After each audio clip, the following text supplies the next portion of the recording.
ሰበር ዜና በዛሬው ቀን እንግዲህ አቶ ብሩክ አለማየሁ እና እንዲሁም ደግሞ ቅምጥሌ ዛሬ በጣም የብዙ ወሽመጥ እየቆራረጡ ይገኛሉ። እንግዲህ ምን እናደርጋለን፣ እሰየው ተመስገን ብለን ተቀብለናል። አሁን ደግሞ አቶ ብሩክ አለማየሁ ለቅምጥሌ ዘፈንላት ዘፈን አለ።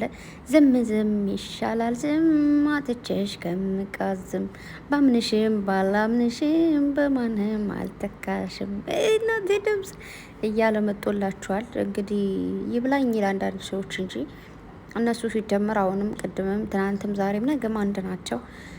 ግን እኔ ግርም ያለኝ ነገር ኮሜንት ላይ ገብታችሁ ከቅምጥሌ ኮሜንት የሆነ ማይሆን ነገር እዛ ደግሞ ቡራ ከእንትን ካለው ከቦስ ካደረገው ደግሞ ማይሆን ነገር የምትሏላችሁና ቢ ዩር ሰልፍ ገባችሁ። አንዳንዴ እንዴት መሰላችሁ እዚህ ምድር ላይ አይ ነው ብዙ ነገሮችን ላንቆጣጠር እንደምንችል አውቃለሁኝ። በነገራችሁ ላይ ማለት ነው እኔ ልትቆጣጠሩኝ አትችሉም። እኔም እናንተ ልቆጣጠራችሁ አልችልም። አይደለም እናንተን የእናቴ ልጅ ታናሽ እህቴ ልቆጣጠራት አልችልም።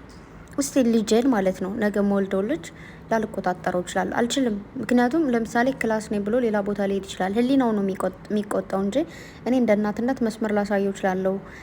የእናትነት አቅሜን ልቆጣጠረው እችላለሁ ምናምን እንጂ ግን ትምህርት ቤት ስልከው ትምህርት ቤት ካልሄደ እኔ በምን ላቅ እችላለሁ? መቼም በየቀኑ ከትምህርት ቤት ሲመለስ ምን ክላስ ተማራችሁ ምን አላችሁ እያልኩኝ ስደርቅ አልውልም። እንደው እግዚአብሔር ልቦና ያለው ልጅ ስጠኝ እንጂ እንደዚህ አይነት ነገርም አይመቸኝም። ወይኔ አይ ምኞት አይከለከልም። ብቻ ወደ ልጅ ሄድኩኝ እንጂ ምን ልላችሁ ነው ባጭሩ። ማንንም መቆጣጠር ኃይልና አቅሙ ባይኖረውም ራስን ግን የመቆጣጠር ትልቅ ኃይልና አቅም አለው። እኔ ራሴን የመቆጣጠር አቅም አለኝ። ምንም ነገር ይፈጠር ምንም ነገር ይሁን ራሴን መቼም ቢሆን ካለመቆጣጠር አልገባም። ማለት አሁን ራሴን ላልቆጣጠር የምችለው ይሄ መጠጥ ከጠጣው በኋላ ያለውን ፓርት ነው ላልቆጣጠረው የምችለው። ወይም ደግሞ አንዳንድ ንዴቶች አሉ። እውነት ለመናገር በጣም በቃ አንዳንድ ሰዎች ቆስቁሰዋችሁ አቃጥሏችሁ ከዛ በኋላ ነዳጃችሁ በቃ ካለ በኋላ ማንም ላይ ቆጣጠራችሁ ይችላል። እኔ ራሴን እንኳን ላልቆጣጠረው እችላለሁ ምናምን ግን መጀመሪያ ግን መቆጣጠር እችላለሁ። ለምን ወደዛ ስሜት ከመምጣቴ በፊት መቆጣጠር እችላለሁ። በምንድነው መቆጣጠር የምችለው? እነዛ ሰዎች እኔን ወዴት እየገፋፉኝ እንደሆነ ወደ መጥፎ ነገር እየገፋፉኝ እንደሆነ ካወቅኩኝ ከነዛ ሰዎች መራቅ። ራሴ መቆጣጠረው በዛ ነው። ግን እነዛ ሰዎች እየሰደቡ ወደ እየገረፉኝ ምናምን ከነሱ ጋር ከቀጠልኩኝ በቃ የሆነ ጊዜ ራሴ መቆጣጠር ማልችልበት ደረጃ ላይ ደርሳለሁ። ነገር ግን ከነዛ ሰዎች መራቅ። እንዲሁም ደግሞ መጠጥ ባልካችሁ መልኩ ደግሞ መጠጥ ቦታ ላይ ካለመገኘት እንዲሁም ደግሞ ካለመጠጣት ራሴ መቆጠብ እችላለሁ። ከጠጣው በኋላ ግን እንዴት ነው ራሴ መቆጠበው? ሌላኛው አሞኮ ነው የምትመጣው ሌላ አለም እና ታውቃላችሁ፣ መጠጥ የሚጠጡ ሰዎች አንዳንድ ሰዎች ሲጠጡ ይስቃሉ፣ ይጫወታሉ። በቃ አለም 10 ነው የምትሞላላቸው። አንዳንድ ሰዎች ደግሞ አለም ትከረበታለች። አንዳንድ ሰዎች ራሳቸውን አያውቁም። ብቻ በጣም ብዙ ነገሮች አሉና ስለዚህ ራሳችሁን ተቆጣጠሩ። የሰው ልጅ ለመቆጣጠር አትሞክሩ። ዛሬ እንግዲህ ጨረቃዎቼ እውነት ለመናገር ይመቻችሁ እግዚአብሔርን። ቅምጥሌም እንዳያችኋት ምንም ይሁን ምንም ፍቅር ካንተ ውጭ ይቅር ብላን የመጣችሁ ሰምታችኋል። ቡራ ደግሞ ምን አለ? ምንም በቃ ባምንሽም ባላምንሽም ሌላ ሰው አንቺ ሊተካልኝ አይችልም። አያችኋችሁ? እንኳን ረስቼ ላድር ከሌለህበት ይቅር መኖር ነው ያለችው ቅምጥሌ ነው። እንደዛ ነው መሰለኝ። አዎ። እና ፍቅር ካንተ ውጪ ይቅር አለች። አቤት! እኔ እኮ ድምጽ ቢኖረኝ ማለት ነው እዛ ያለውን ድምጽ አምጥቼ እዚህ ጋር ቁጭ ባደርግላችሁ እኔ ልሙት ነው የምላችሁ፣ ደስ ይለኛል። ግን ድምጽ የለም። በዛ ላይ ደግሞ እኔ ሙዚቃ ወደ ሰማዋለሁ ስሰማ እኩል ልል እችላለሁ ምናምን ነገር። ከዛ ውጭ ሙዚቃው ጥፍት ካለ ጥፍት ነው። ምን እንዳሉ ሁሉ እግዚአብሔርን እኔ ሙዚቃ እንትን አይደለሁም፣ አዳማጭ አይደለሁም። ልሰማ እችላለሁ፣ ሰሚ ነኝ። ግን ይሄ የሆነ ማዳመጥና መስማት ይለያያል። ባይዘው ማዳመጥ ማለት ከልባችሁ ምን እንዳለ ምን እንደተባለ በደንብ አድርጋችሁ ማዳመጥ ነው። መስማት ደግሞ ምንም ነገር የሆነ ጩኸት ምናምን ሲል ልሰሙ ትችላላችሁ ምናምን ነገር እና እኔ እንደዛ ነኝ። እሰማለሁ በሰዓቱ፣ ከዛ ሰማሁት፣ ከዛ ይጠፋኛል እና እንደዛ ነው። ብቻ ግን ያው እንትን ላይ ሂዱና ቅምጥሌ ላይ አዳምጡ፣ ቡራ ላይ ሄዳችሁ አዳምጡ። በደንብ አድርጋችሁ ካዳመጣችሁት ምን እያሉ እንደሆነ ይገባችኋል። ሊሉ የፈለጉት እንግዲህ ሁለታቸውም ብሩኬ እንደዚህ አትበሉብኝ ከማለት ይልቅ ቅምጥሌ እንደዚህ አትበሉብኝ ከማለት ይልቅ ሚሉትን ብለዋል። እንግዲህ ሙዚቃ በነገራችሁ ላይ የስሜት መግለጫ ነው አይደል? ሙዚቃ የስሜት መግለጫ ነው። ለምሳሌ የሰው ልጅ ሲፋቀርና ሲዋደድ የመጀመሪያ ጊዜ እወድሻለሁ ወይ ደግሞ እወዳለሁ ወይ ደግሞ አፈቅርሻለሁ ምናምን አይሉ መጀመሪያ ላይ ማለት ነው።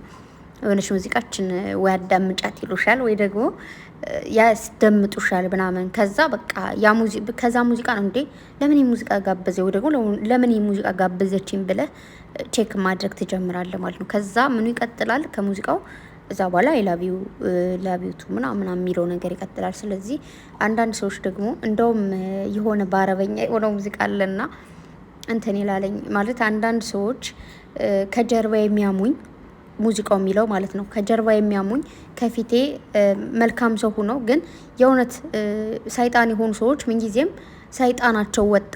አሁን ማለት ደህና ሰው ይመስሉ ነበር፣ ግን ትክክለኛ የሰይጣን ምልክታቸው አሁን ወጣ። እነሱ እኔም ቢያሙኝ ባያሙኝ የነሱ ነው ኪሳራው የኔ አይደለም የሚል ሙዚቃ አለና እየሳኩኝ ነበረ በቀደም ለሰማው ማለት ነው ማርያምን። ስለዚህ እንደዚህ አይነት ሰዎች እናንተ ናችሁ የምትጎዱት። ባይዘወይ የሆነ ከፊታቸው የሆነ ነገር ደግሞ አይቻለሁ በጣም የሚገርም ማለት ነው። በጣም እንደው በጣም በቃ 4 አይነት ሰው የሆናችሁ ሰዎች አላችሁ። ፈጣሪ ሆይ ትዕግስት ውስጠኝ። እንዴት ሆናችሁ 4 ሰው ትሆናላችሁ? አንድ ሰው መሆን አይቻልም እንዴ? እስኪ አንድ ሰው ሁኑ እንዴ። የሆነ ቦታ ላይ በቃ ስለ እነሱ ነው የሚያሞግሱት ምናምን፣ የሆነ ቦታ ላይ ደግሞ እነሱን የሆነ ዝቅ ነው፣ የሆነ ቦታ ላይ እንደዚህ ምን ይሼ በቃ አንድ ሰው ሆኑ እስኪ እንዴ። ጭንቅላታችሁ እንዴት 4 ሰው ሊሆን ይችላል? ፈጣሪው ትዕግስት ውስጠኝ። አንድ ሰው ነው መሆኑ ያለባችሁ። ልክ አይደለም፣ ልክ አይደለም። እግዚአብሔርን ይሄ ነገር ወደፊት አንድ ነገር ልነግራችሁ የምችለው ነገር ይሄ ኖርማል ነው፣ ሚዲያ ነው። ጥሩ ሰው መሆንም መጥፎ ሰው መሆንን ሰውን ሰደብን ማሞገስም ይሰክ ኖርማል ሚዲያ ነው። ይሄ ግን ሚዲያ ላይ የምንለማመደው ነገር ወይ ደግሞ ሚዲያ ላይ የምናየው ነገር ነው ሪል ወደ ህይወታችን መጥቶ ህይወታችን የሚያመሰቃቅለው። ገባችሁ? ነገ ባልሽ ላይ እዚህ የለመድሽው እንደዚህ አይነት ነገር የለመድሽው ነገ ባልሽ ጋር ሆነሽ ግን አይ ቲንክ ምናልባት በሌላ ስልክ ስለሱ ጥሩ ነገር ልታወሪ ትችያለሽ፣ እሱ ጋር በሌላ ስልክ ሌላ ሰው ጋር የሆነ ነገር ልታወሪ ትችያለሽ። የሆነ ቀን ባልሽ ፊት ላይ ልታሞግሽ ትችያለሽ፣ ባልሽ ጀርባ ደግሞ ጎረቤቶች ጋር ልትቦጭቅ ትችያለሽ። ያ ነገር ህይወትሽን ያበላሸዋል። ስለዚህ አንድ ሰው ሁኑ፣ አንድ ሰው ሁኑ። የምሬን ነው ማርያምን፣ አንድ ሰው ሁኑ። ምንም በጣም ነው የሚያስጠላው። የሆነ ብዙ ሰው አትሁኑ እንዴ። ከአንድ አይምሮ ላይ 3 4 አመለካከት እንዴት ብሎ ሊኖር ይችላል? ኦ ማይ ጋድ። አንዳንዴ በጣም ስለሚገርበኝ ነው እመቤቴን ይሄንን እምላችሁ። አይታችኋቸው ከሆነ እንደኔ የታዘባችሁ ሰዎች ካላችሁ ትረዱኛላችሁ። እውነት ለመናገር ደስ አይልም፣ ጥሩ አይደለም። እና በጣም ብዙ ሰዎች ደግሞ አላችሁ መልካምነታችሁ የሆነ ተብሎ ሊወራላችሁ ማይችል የሆነ ገደብ ሊሰጠው ማይችል ፍቅር የሆናችሁ ሰዎች አላችሁና አይ ላቭ ዩ በጣም ወዳችኋለሁ። እና ጨረቆች አሁን ይመጣሉ፣ በተስፋ ጠብቁ። ምንም ጸብ የለም፣ ምን የለም፣ ፍቅር ናቸው። ለእያንዳንዱ ሰው እንግዲህ መልስ ሰጠዋል። ቅምጥሌ መልስ ሰጠች፣ ቡራም መልስ ሰጠ። እናመሰግናለን። ይሄን ወዶች ወጣችሁ ከሌ እንደዚህ ከሌት እንደዛ ምናምን ከማለታችሁ ይልቅ በዚህ መልኩ መልስ መስጠታችሁ ወድጀዋለሁ። በርቱልኝ። በጣም ወዳችኋለሁ። በጣም ነው ማከብራችሁ። ከፍ ያለ ደረጃ ላይ ደርሳችሁ ትልቅ ደረጃ ላይ ደርሳችሁ ትናንት ማቃቸው ልጆች እዚህ ጋር ደረሱ ብለን እንዳወራ እግዚአብሔር ይፍቀድልን። ስለዚህ ዛሬ በፍቅር ነው ብቻ ፏ ያለ ነገር ይዛችሁልን ነው። ወዳችኋለሁ። መልካም ቆይታ